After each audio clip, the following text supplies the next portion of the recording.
मेरे मोहतरम भाइयों, आज का आने वाला 28 मई ये बुनियान मरसूस के साथ आया है। कुरान मजीद में अल्लाह ताला के ये अल्फाज बोले हुए, इन्नल्लाह युहिब्बुल लज़ीना युक़ातिलूना फी सबीलिही सफ़्फ़न कअन्नहुम बुनियानुम मरसूस। अल्लाह ताला उन लोगों से मोहब्बत करता है, प्यार करता है।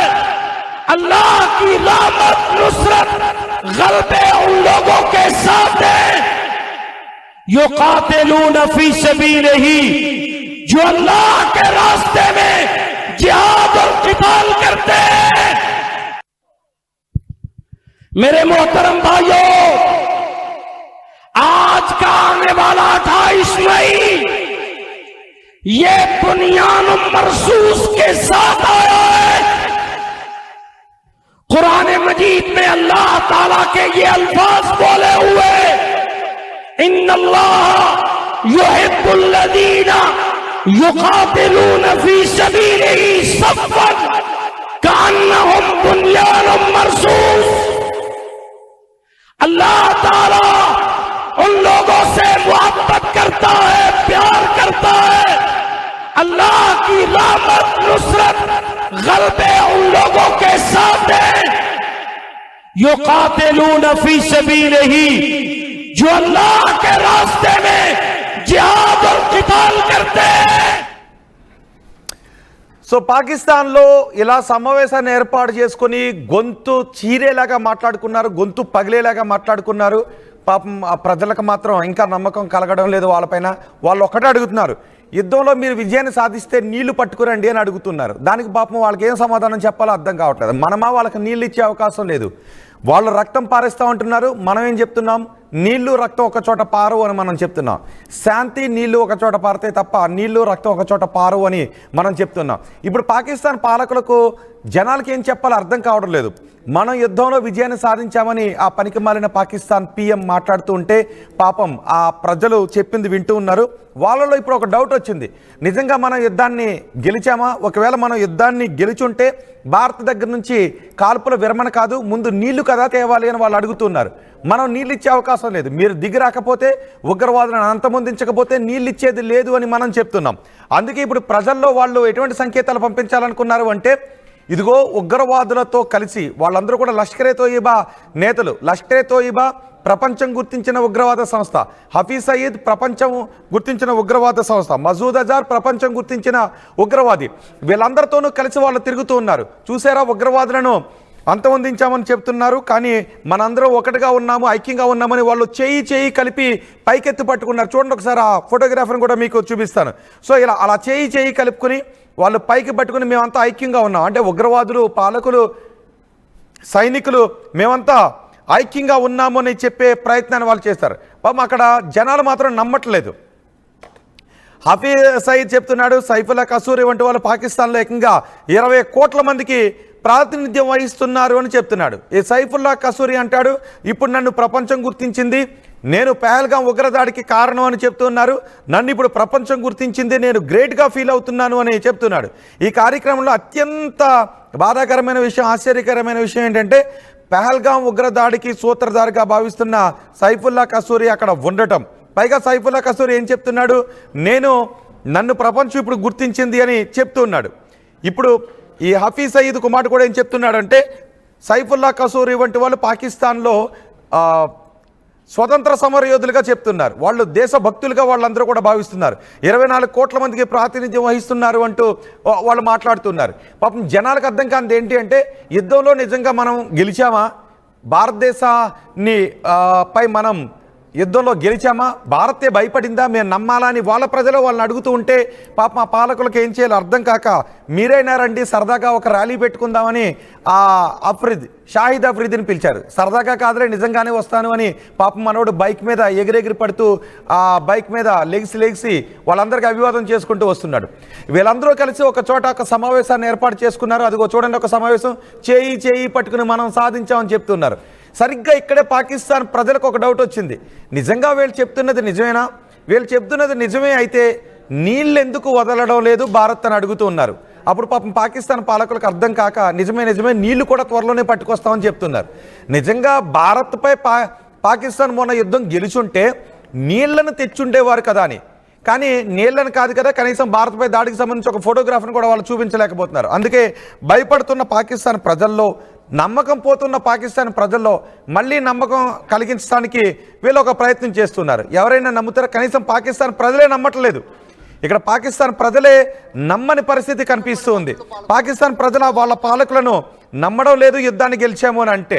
అందుకే పాపం ఈ ర్యాలీ పెట్టుకున్నారు. ఒకసారి ఆ ర్యాలీని మీకు చూపిస్తాను. పాపం మా బైక్ పైన అంటే సరదాగా అడిగారు, మనం ఒక ర్యాలీ పెట్టుకుంటున్నాం, ఉగ్రవాదులతో కలిసి ర్యాలీ పెట్టుకుంటున్నాం, పాపం పాకిస్తాన్ ప్రజలు మనల్ని నమ్మట్లేదు యుద్ధంలో గెలిచామనంటే, షాహిద్ నువ్వు ఒకసారి రావాలి అని సరదాగా ర్యాలీ అని అంటే పాపం ఆ షాహిద్ అఫ్రీది వచ్చాడు. బైక్ పై ఎగిరెగిరి పడుతుంటుంటాడు ఆ షాహిద్ అఫ్రీది. ఒకసారి ఆ విజువల్స్ ప్లే చేస్తాను, మీరు చూడండి ఆ విజువల్స్. ఒకసారి పాకిస్తాన్ ప్రధాని నేను ఇప్పుడు ఖచ్చితంగా అంటూ ఉన్నాను, పాకిస్తాన్ ప్రధాని ఒక పనికి మాలిన ప్రధాని. నా దృష్టిలో పాకిస్తాన్ ప్రధాని ఒక పనికి మాలిన ప్రధాని. పాకిస్తాన్ ప్రధాని ఏమన్నాడో తెలుసా? అవును, మేము తేరుకునే లోపే అంతా జరిగిపోయిందని చెప్తున్నాడు.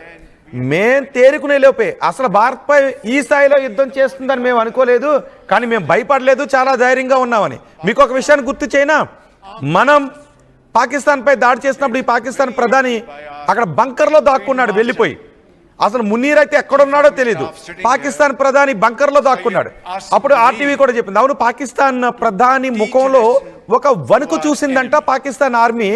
ఆయన్ని పట్టుకుని తీసుకుని వెళ్ళేటప్పుడు ఆయన వణికాడంట అని మనం చెప్పాం. అదిగో అఫ్రీదిని కూడా చూడండి. ఆ తర్వాత అదే విషయాన్ని పాకిస్తాన్ పాలకులు వాళ్ళ అసెంబ్లీలోనే చెప్పారు. అవునవును, మా దేశ ప్రధాని భయపడ్డాడు, మా దేశ ప్రజలు భయపడుతున్నారు, మేము ఇప్పుడు భయంలో ఉన్నాం, మహాప్రభో ఎవరైనా వచ్చి భారతదేశం చేత యుద్ధాన్ని ఆపించండి బాబోయ్ అని ఆ పాకిస్తాన్ పాలకులు పాకిస్తాన్ అసెంబ్లీలో మాట్లాడారు, పాకిస్తాన్ పార్లమెంట్లోనే మాట్లాడారు. సో ఇప్పుడు ఏమైంది అంటే ప్రపంచ దేశాల ముందు మేము భారత్పై యుద్ధాన్ని గెలిచామని చెప్పుకుంటూ ఉంటే అసలు ఎవరూ నమ్మడం లేదు. అందుకే ఈ పాకిస్తాన్ ప్రధాని ఏమన్నాడు చూసారా? రావులపిండి ఎయిర్పోర్ట్ తో పాటు ఇతర ప్రాంతాలను కూడా టార్గెట్ చేశారు. మేము ఇది ఊహించలేదు, మేము ఊహించే లోపే భారత్ మమ్మల్ని కొట్టేసింది, ఈ స్థాయిలో భారత్ మాపై బ్రహ్మోస్తో విరుచుకుపడుతుందని మేము అనుకోలేదు, అనుకునే లోపే భారత్ మమ్మల్ని బ్రహ్మోస్తో చితక్కొట్టేసింది, మేము తేరుకునే లోపే మొత్తం అంతా జరిగిపోయింది అని ఈ పాకిస్తాన్ ప్రధాని మాట్లాడాడు. ఒక్కసారి మీకోసం ఈ పాకిస్తాన్ ప్రధాని ఏం మాట్లాడాడు వినిపిస్తాను, అది విన్న తర్వాత మీ అభిప్రాయాన్ని ఒకసారి కామెంట్ బాక్స్ లో తెలియజేయండి. And then, ladies and gentlemen, we on 9th and 10th night we decided to respond in a measured fashion to Indian aggression, and we had decided that at 4:30 in the morning after Fajr prayers, Pakistan armed forces led very ably by our Field Marshal, Chief Army Staff sitting here, Syed Asim Munir, to teach a lesson to our enemy. But before that hour reached, India again launched missile attacks, BrahMos, and hit Pakistan's various provinces, including airport in Rawalpindi and other places. చూసారా, పాకిస్తాన్ ప్రధాని ఇప్పుడు పాపం ఒక్కొక్కటి ఒప్పుకుంటూ ఉన్నాడు, ఒప్పుకోక తప్పట్లేదు. మనం చాలా దృశ్యాలు చూపించాం, మనం ఎక్కడెక్కడ దాడి చేసాం, ఎలా కొట్టాం, ఎలా చితక్కొట్టాం, పాకిస్తాన్ వెన్నులో వణుకు ఎలా చూపించాం, వాళ్ళకి వణుకును మనం ఎలా పరిచయం చేసాం, కొత్త భయాన్ని ఎలా పరిచయం చేసాం, మన బ్రహ్మోస్ చూపించింది. ఆ తర్వాత ఏమన్నాడు ఇదే ప్రధాని, ఏమన్నాడు మీకు గుర్తుంది కదా? భారత్పై మనం విజయాన్ని సాధించామని అన్నాడు. నమ్మేశాంలే అన్నారు మిగతా వాళ్ళందరూ. భారత్పై మనం విజయాన్ని సాధించామని అన్నాడు. పాపం ఎందుకు అన్నాడంటే ఆ మాటలు, అప్పటికే పాకిస్తాన్ సైన్యం భయపడిపోయింది, పాకిస్తాన్ సైన్యం పారిపోయింది, పాకిస్తాన్ సైన్యం రాజీనామాలు చేసి మరీ వెళ్ళిపోయారు. గుర్తుంది కదా మీకు? ఒక పక్క పాకిస్తాన్ సైనికులు భయంతో వణికిపోతున్నారు. మున్నీర్ ఎక్కడున్నాడో తెలియదు, ఏ మూలన ఉన్నాడో తెలియదు, ఆ మున్నీర్ ఎక్కడ దాక్కున్నాడో తెలియదు. ఈ ప్రధాని ఒక వైపు వణుకుతూ బంకర్లోకి వెళ్ళి దాక్కున్నాడు. అటు పాకిస్తాన్ చట్టసభల్లో పాకిస్తాన్ పాలకులు అయ్యో మాకు భయం వేస్తుంది మహాప్రభు మమ్మల్ని కాపాడండి, భారత్ దాడులు చూస్తూ ఉంటే, భారత్ ఉగ్ర రూపాన్ని చూస్తూ ఉంటే మేము తట్టుకోలేకపోతున్నాం, అంతా మున్నీరు వల్లే జరిగింది, ఈ పాకిస్తాన్ ప్రధాని అసమర్థుడు, ఎక్కడున్నాడో తెలియడం లేదు, ఈ పాకిస్తాన్ ప్రధాని నమ్ముకుంటే మొత్తం అందరూ కూడా మేము ఆ పదాన్ని నేను వాడలేదు, వాళ్ళని నమ్ముకుంటే మేము ఏదో అయిపోతాం అంటారు కదా, ఆ పదం ఏంటో మీరు ఎవరైనా గెస్ట్ చేస్తే కామెంట్ చేయండి. సో మేము అలా పోతాం కాబట్టి మమ్మల్ని ఎవరైనా ఆదుకోండి అని ఈ చట్టసభల్లో మాట్లాడాడు. ఆ చట్టసభలో మాట్లాడిన తర్వాత కాల్పుల విరమణకు మనం ఎందుకు అంగీకరించామన్నది కూడా, నిజానికి మనం పాకిస్తాన్ సైనికులను టార్గెట్ చేసుకోలేదు, పాకిస్తాన్లో ఉన్న ఉగ్ర శిబిరాలను టార్గెట్ చేస్తే పాపం అందుకు కోపం వచ్చి వాళ్ళ సైనికులు మనపై దాడికి ప్రయత్నిస్తూ ఉంటే వాటిని తిప్పికొట్టాం, దాడికి లేవటానికి ముందే 2 కొట్టి మనం కూర్చోబెట్టాం. ఇప్పుడు పాకిస్తాన్ ప్రధాని అదే ఒప్పుకున్నాడు, మేము దాడి చేద్దాం అనుకుని